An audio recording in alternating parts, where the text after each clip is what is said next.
Hey, what's up guys, and welcome back to my channel. In today's video, we talk about everything related to the OET, from the dates, like where you can sit it, when is it available, when do you get the results back, to how to sign up for it, and then also a little personal story. Stay tuned.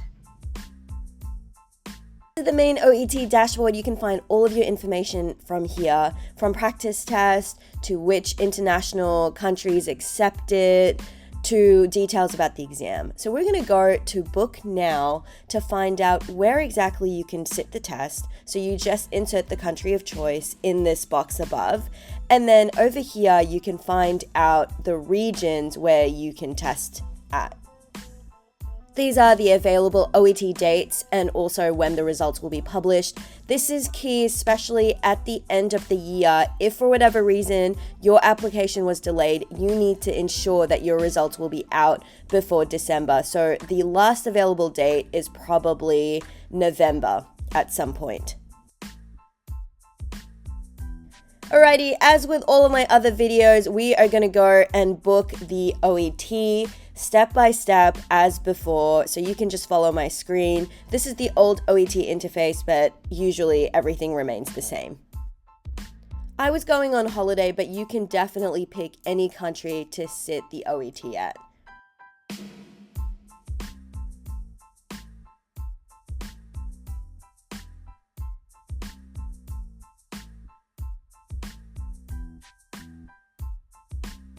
Here's where you pick the timeline when you want to sit the OET. Keep in mind that after this is done, after you've sat your step 1 and step 2, the ECFMG certificate takes about 2 to 3 weeks.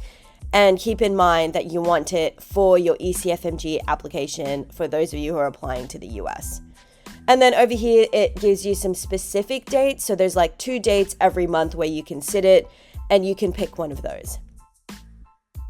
This slot is for your reading, writing, and listening activity. And then we have a separate slot for the speaking activity. That is either a couple of days before or a couple of days after the actual exam. It's really quick, to be honest. It's 30 minutes, it's on a Zoom session, and they send you details before your exam date.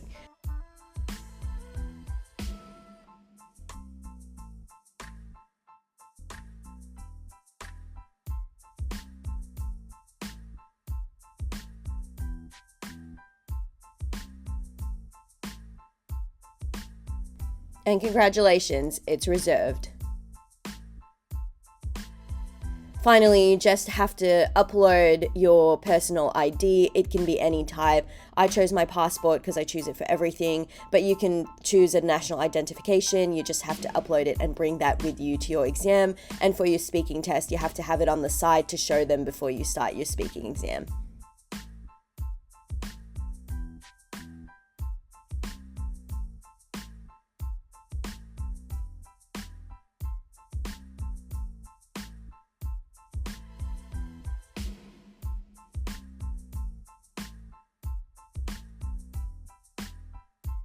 Alrighty, here's what it looks like on the actual website. It tells you there's an upcoming booking, your actual exam, and then if you go to My Bookings, it also gives you some details of the actual exam. And it also gives you some tabs to resit the OET, to book another one, to reschedule, so it's a pretty convenient website.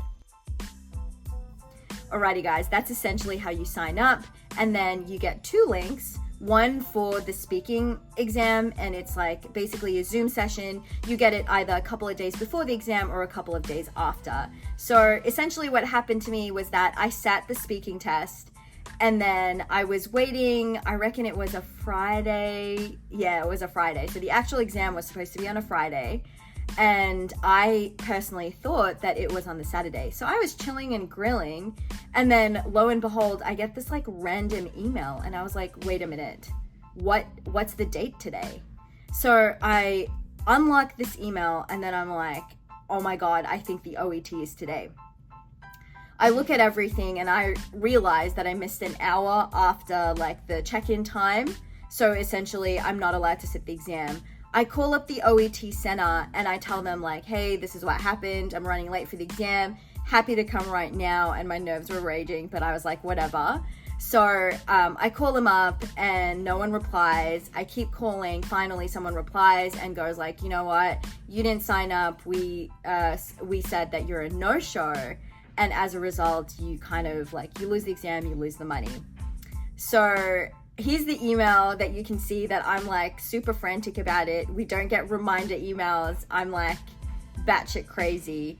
And then what happened was that I phoned them. So I think on the website there was this like helpline, or I must have Googled like OET, and I called their number in Australia.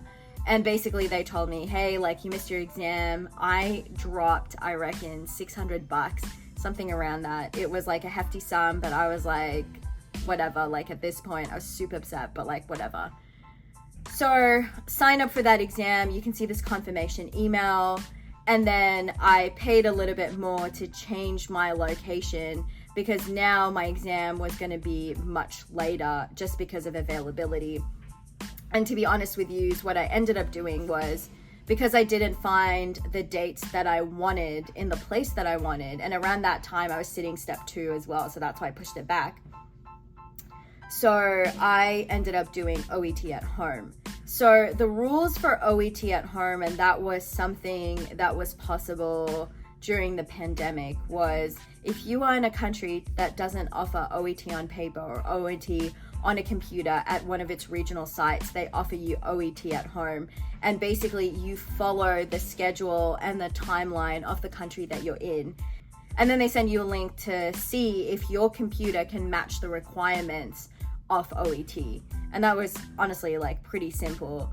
On the exam day though, they make you do a 360 of the room.